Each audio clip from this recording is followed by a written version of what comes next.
오늘 본문은 다윗이 하나님의 기름 부음을 받았는데 다윗이 분노하는 일이 생겼습니다.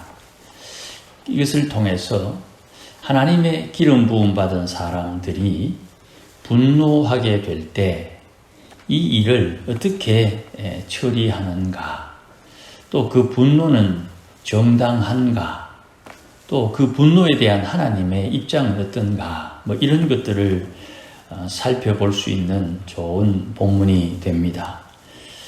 평상시에 주변 사람들에게 아량을 베풀고 또 배려를 했는데 그것을 되레 악으로 갚는 사람을 기름 부음 받은 다윗은 어떻게 대우하고 처리했는가, 이것들을 묵상하면서 우리 삶에도 적용할 수 있는 좋은 모범이 될 수 있습니다.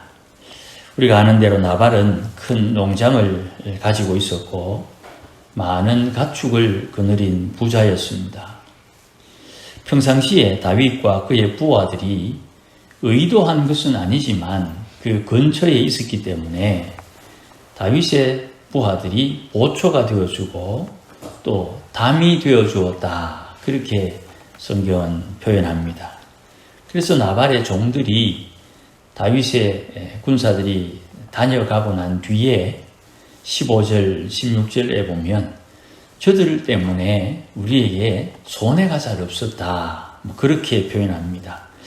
단순히 도적이 있었다 없었다는 것도 포함이 되겠지만 좀 사나운 짐승들도 근처에서 어슬렁거리지 못하게 하는 그런 수고도 했던 것 같습니다. 그래서 양털 깎는 시기가 왔을 때에 이 축산업을 하는 사람들에게는 추수하는 기간이거든요. 이 기간에 사람을 보내어서 다윗이 도움을 얻고자 했습니다. 중요한 것은 다윗이 주체가 아닙니다. 다윗이 도움을 얻으려고 나발에게 자기의 부하 10명을 보내게 됩니다. 그런데 이 나발이 다윗의 병사들을 면전에서 아주 폄훼하는 말로 무시를 합니다. 이 말을 듣고 이 10명의 소년들이 다윗에게 와서 그 이야기를 전하게 되니까 다윗이 아주 분노해서 군사들을 이끌고 나발에게로 향하게 됩니다. 이런 상황들을 통해서 기름 부음 받은 다윗이 분노하는 장면을 우리가 이해하고 성령 받은 성도들이 어떻게 행동해야 하는지를 참고할 수 있습니다. 하지만 오늘은 이런 위기를 당하게 된 나발의 집에 있는 지혜로운 여인 아비가일의 지혜로 이런 위기를 극복한 내용을 중심으로 좀 살피려고 합니다. 다윗이 분노하고 다윗의 분노가 정당하고 다윗이 하는 행동이 하나님의 기름 부음 받은 자의 행동 거지. 그래서 성령 받은 이가 하는 행동에 모범이 된다는 것 우리가 이해를 해야 됩니다. 그러나 지금 그 부분은 짧은 시간에 다 다루기에는 좀 벅찰 것 같아서 그런 하나님의 역사의 심판 속에 이 아비가일이라는 지혜로운 여인이 어떻게 그 심판을 극복하느냐, 거기에 좀 초점을 맞추어서 오늘 본문의 내용을 살피려고 합니다.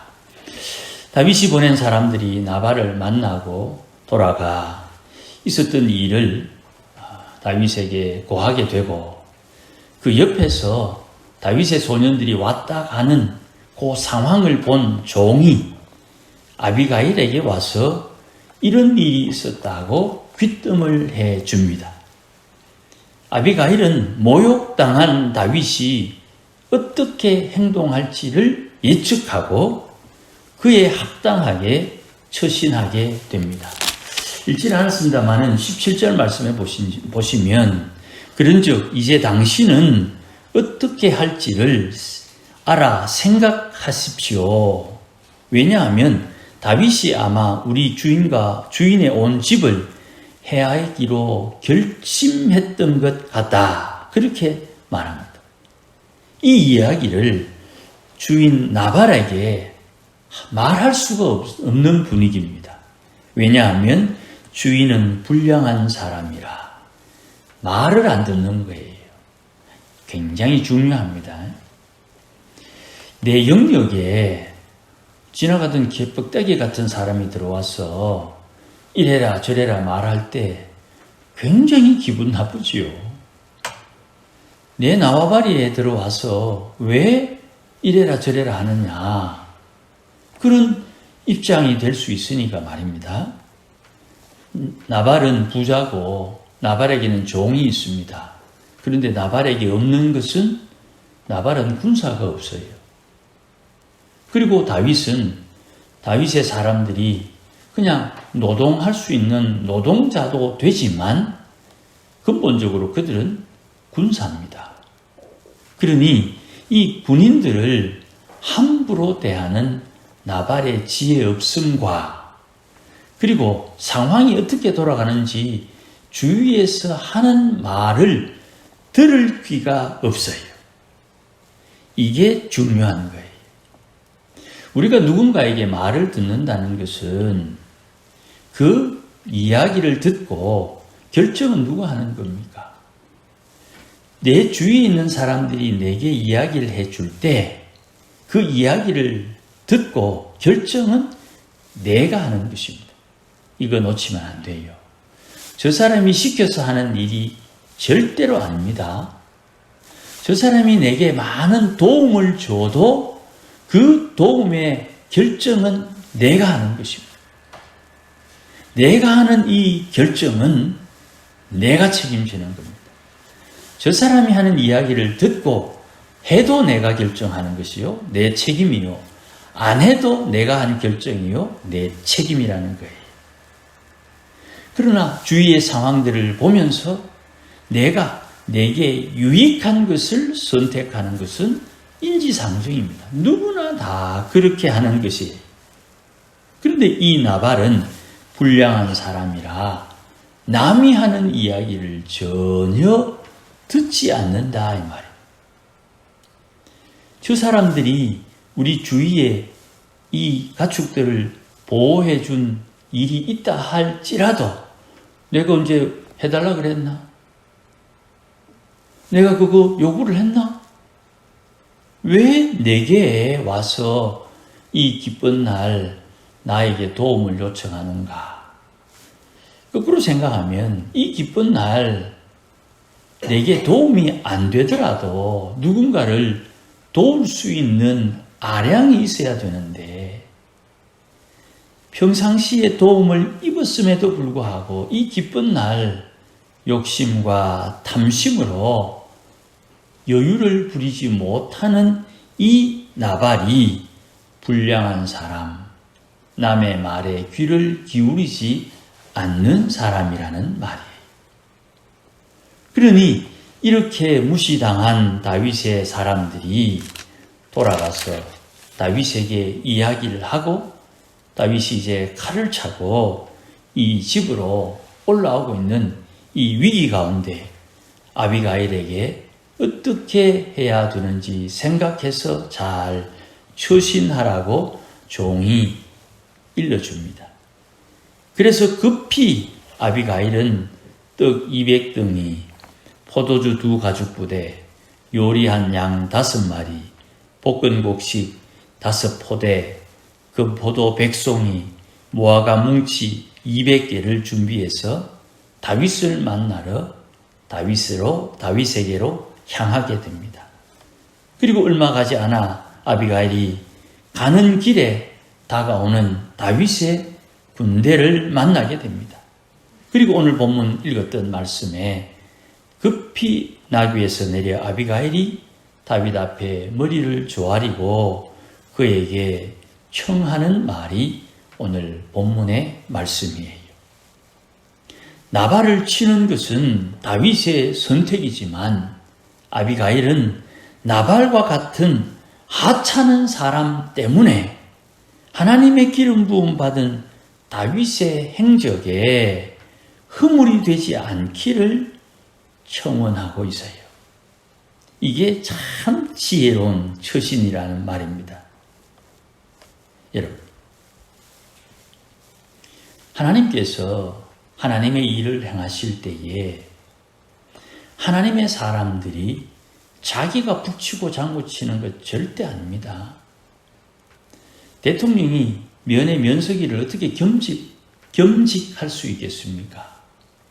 그거는 모두가 다 위임, 그 일을 맡겨서 그에 합당한 책임을 주고 그에게 그 일을 부탁하는 것입니다.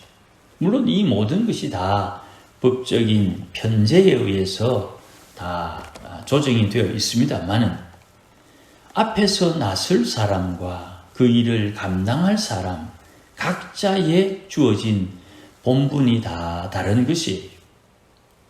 이 여인이 다윗이 지금 화를 내고 있고 분노할 수 있으나 이 상황을 혹 하나님의 일하심에 방해가 되지 않는 일로 무마하려고 하는 것을 우리가 잘 봐야 됩니다. 어떤 화가 임할 때에 지혜는 그 화가 내게 미치지 않는 것에 초점 맞추는 게 아니고 그 사람을 붙들고 있는 주인, 다윗에게 기름 부은 주인이 의도하는 바를 따를 수 있도록 다윗에게 권면을 하는 것입니다. 다윗이 지금 분노를 한다고 해서 하나님 앞에 범죄가 되는 게 아니에요. 그러나 이 여인은 다윗이 하나님의 손에 붙들려 사용될 때에 허물됨이 없도록 그를 제어하는 일을 감당하고 있는 거예요. 그래서 오늘 본문 30절 이후에 보시면 여호와께서 다윗에게 한 말씀대로 모든 일은 다 하시겠지만 다윗을 이스라엘의 지도자로 세울 때에 무죄한 피를 흘렸다는 일이 허물이 되지 않도록 하고 싶다. 그래서 이 나발의 집안을 용서해 달라는 말을 아비가일이 다윗에게 요청해요. 이 말을 들은 다윗이 마음을 고쳐먹는데 이렇게 행동해야 되는 이유가 무엇이냐? 이거를 아비가일이 오늘 본문 29절에서 직시합니다. 그냥 대놓고 이야기하는 거예요. 29절 우리 한번 같이 읽어보도록 하십시다. 시작. 사람이 일어나서 내 주를 쫓아 내 주의 생명을 찾을지라도 내 주의 생명은 내 주의 하나님 여호와와 함께 생명 싸개 속에 쌓였을 것이요 내 주의 원수들의 생명은 물매로 던지듯 여호와께서 그것을 던지시리다. 아멘. 이 말씀은 좀 독특한 표현이 있어요. 생명 싸개라는 말이 나와요. 우리 아이들 낳고 난 뒤에 이제 베네츠고리에 아이들을 싸잖아요.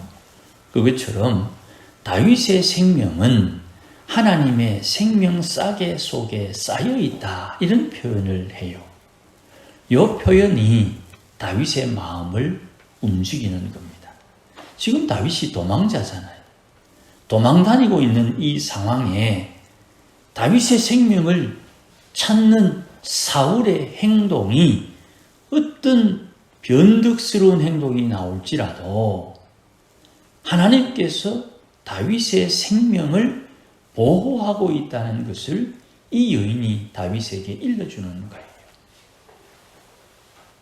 그러니까 다윗의 생명이 하나님의 보호하심에 있듯이 다윗은 보호를 받는 입장에서 아량을 베푸는 것, 지금 나발을 심판할 심판자로 쓸 이유가 없다는 거예요. 다윗이 나발을 심판해도 결코 죄가 되지 않습니다. 그러나 다윗이 나발을 심판하는 일은 하찮은 일이에요. 모기에게 물려서 상처가 날 수 있습니다. 그런데 모기 때문에 못 살겠다. 곤충학자들에 의하면 모기에게 물려서 되레 우리가 건강하다 그래요. 면역성이 회복된다고 그래요. 나는 귀찮고 나는 별로 내게 유익한 것이 없는 것 같은데 그 미물 모기가 내 건강을 보존해주는 일을 하더라 이 말입니다. 그러니 내게 일어나는 수많은 일들 중에 내 신앙이 자라고 믿음이 자라는데 특별하게 방해가 되지 않으면 그러려니 하고 묻고 넘어가는 것이 지혜다 이 말입니다. 다윗이 분노해서 나발을 적결 처분할 수 있지만 그것은 기름 부음 받은 자의 정당한 분노임에도 불구하고 그건 하찮은 일이라고 이 여인이 다윗을 깨우쳐 주는 거예요. 그리고 이 말씀 때문에 이제 다음 26장에 나오는 두 번째 사울을 죽일 수 있는 기회가 왔음에도 불구하고 사울을 살려주는 다윗의 아량이 여기에서 시작됨을 우리가 놓치면 안 돼요. 똑같은 일이 두 번째 반복된다. 이걸 데자뷰라 그러는데 똑같은 일이 두 번째 반복될 때 옳거니 한 번은 아량을 베풀어도 두 번은 하나님의 뜻이다. 이렇게 생각할 여지가 성경에는 많습니다. 바로가 꿈을 꾸었을 때 두 번 같은 유의 꿈을 꾸었더니 요셉이 이는 하나님이 뜻을 정하셨다고 해석을 해요. 그러니 다윗도 두 번째 사울을 죽일 수 있는 이 상황을 하나님의 뜻이라고 인정할 수도 있는데 그가 사울을 죽이지 않는 이유는 29절 말씀 때문에요. 사람이 일어나서 내 주를 쫓아 다윗의 생명을 찾을지라도 다윗의 생명은 하나님의 생명 싸개에 보호하고 다윗의 원수들의 생명은 돌 던지듯이 던져버릴 것이다. 이 말씀이 다윗의 마음에 그 분노를 분노를 녹이는 하나님의 마음이 되는 거예요. 그러니 이 여인이 자기의 집의 사람들을 살리는 지혜를 활용하는데 읽지는 않았습니다만은 나발이 다음날 이 소식을 듣고 나발은 어떤 반응이 있느냐. 37절 말씀 읽지 않았습니다만은 37절에 보면 나발이 아침에 포도의 주에서 깬 후에 이런 일이 있었다는 말을 했더니 그가 낙담하여 몸이 돌과 같이 되었다 그랬는데 그 조그마한 숫자가 하나 있지요. 그 밑에 보니까 나발의 마음이 죽었다 이렇게 돼 있죠. 나발의 입장에서는 이 사건은 자기의 죽음과 같은 사건이 되고 아비가일은 살리는 사건이 되고 동일한 사건인데 그 사건을 믿음으로 보느냐 신앙 없는 것으로 대하느냐에 따라 그 결과가 달라진다 이 말입니다. 우리 주위에 일어나는 모든 일이 이와 같습니다. 내가 신앙으로 이 일을 대처하느냐 아니면 인간적인 지혜와 인간적인 방법과 사람의 뜻을 따라 이 일을 대처하느냐에 따라 그 결과가 달라지는 거예요. 신앙은 자라야 됩니다. 때로는 신앙이 농땡이 피울 때도 있고요. 좀 게으를 때도 있어요. 또 쉴 때도 있어요. 그거를 뭐 잘했다 못했다 처음부터 제가 여러분들에게 권하잖아요. 이 세상 사는 동안에 잘하고 못하고는 없어요. 내 마음이 흡족하니 참 잘했다. 내 마음이 좀 아쉬우니 아이고 좀 잘못했다. 그렇게 생각할 수 있지만 잘하고 못하고는 없어요. 모두가 다 믿음으로 사느냐 믿음으로 살지 못하느냐의 문제예요. 주님께서는 네가 한 그 행실에 믿음으로 대처했느냐 믿음으로 대처하지 못했느냐를 늘 살피고 있는 거예요. 그러다가 혹 내가 믿음으로 살지 못했다는 것을 깨달으면 어떻게 해야 됩니까? 회개. 믿음으로 살았구나. 감사. 찬송. 헌신. 이렇게 이어지는 것이에요. 믿음으로 살지 못했으면 회개함으로 다음에 올 기회를 믿음으로 잘 잡으면 되는 것입니다. 그러니 우리가 신앙생활 하는 데 있어서 나의 생명, 주님의 종이 쥐고 있는 그 은혜는 어디로부터 나오는가? 이것을 잘 살펴야 되는 거예요. 장로님도 주의 종이요. 안수 집사님도 주의 종이요. 권사님도 주의 종입니다. 공이 누구나 다 하나님의 교회에서 세운 직분자입니다. 상대적으로 목사만 주의 종으로 오해하는 경향이 있어서 제가 말씀을 드립니다. 그러나 주의 종, 목사님이든 장로님이든 안수 집사님이든 권사님이든 주의 종의 생명이 그의 행동 근거가 어디에서 나오는지를 분명히 알고 있어야 되는 거예요. 여기에 우리의 관심이 있는 거예요. 혹이라도 천에 하나 만에 하나 다윗이 왕으로 세움을 입을 때에 무죄한 자를 피 흘렸다든지 친히 보복했다든지 하는 일로 하나님 앞에 책망받거나 슬퍼할 일이 있을까 하여 두려워하는 마음으로 다윗을 막아선 이 여인의 지혜가 다윗을 살리고 이 집안의 종들의 생명을 살리는 것입니다. 하나님의 교회를 살리고 성도를 살리는 거예요. 선지서에는 군데군데 그런 표현이 나옵니다. 다윗의 장막을 세우리라. 그 틈을 막으리라. 하나님께서 뜻하신 바가 이루어지리라. 그 자리에 누가 서느냐? 하나님의 뜻을 아는 자가, 하나님의 마음을 가진 자가 그 자리에 서서 그 심판을 막아서는 것이.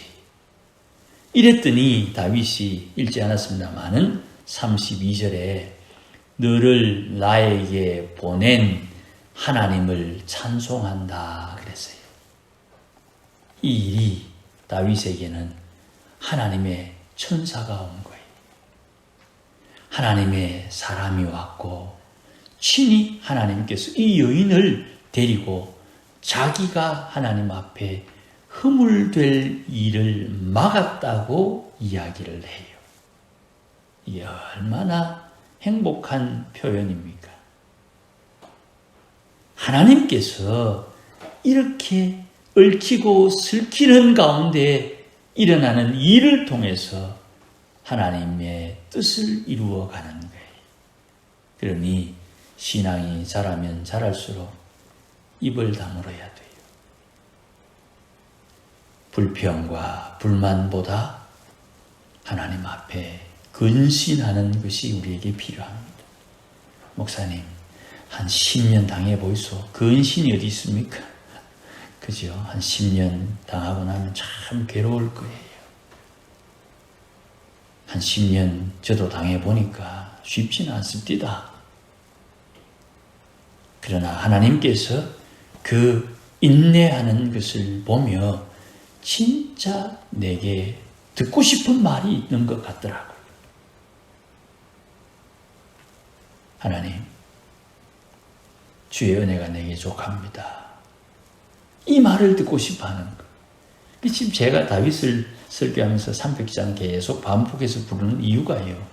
번민이 가득 차고 근심이 내 마음을 눌러도 은혜가 족하다 하는 이 고백이 진짜 다윗이 도망다니면서 하나님 앞에 고백하는 신앙의 고백이라고 마음에 큰 영감을 받아 이 찬송을 선택했어요. 하나님께서 내게 어려움을 주실 때에 이 어려움 속에서 주님 내게 주신 은혜가 족합니다 할 수 있는 자연스러운 고백이 내 마음에 내 속에서 나와야 돼요. 목사님, 네 함 당해봐라. 그게 쉬운가? 그죠? 절대 쉬운 것 아닙니다. 알아요. 그러나 하나님은 그것을 원하고 있어요. 못하는데 어떻게 하나님은 원합니까? 우리의 신앙과 믿음이 그만큼 자라야 되는 거예요. 그 길이 눈물의 길이요. 그 길이 안타까움의 길이라는 걸 우리 신앙의 선조들이 그렇게 신앙생활을 했다는 것을 우리는 잊지 말아야 돼요.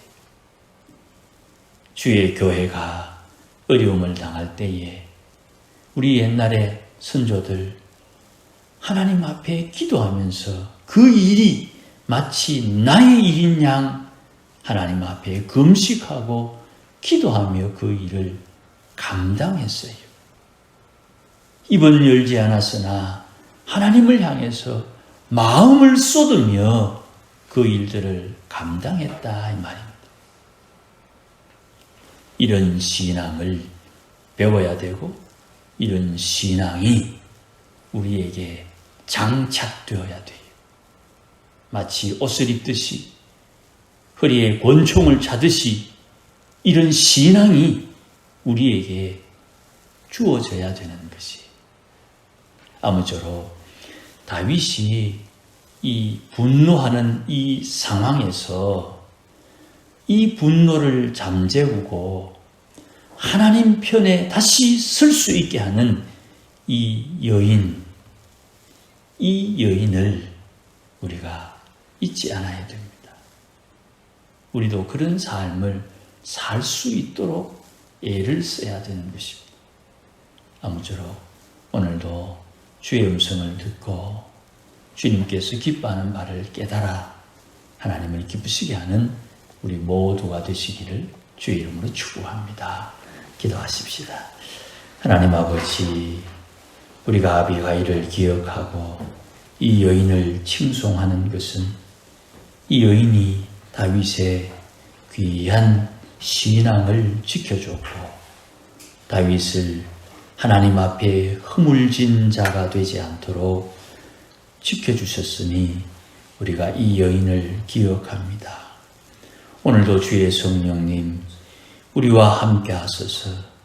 이 여인처럼 다윗을 살펴주었듯이 주님께서 각 성도들의 마음을 붙잡아 주시고 인도하여 주셔서 하나님 기쁘게 하며 하나님 기뻐하는 삶을 살도록 역사하여 주시옵소서.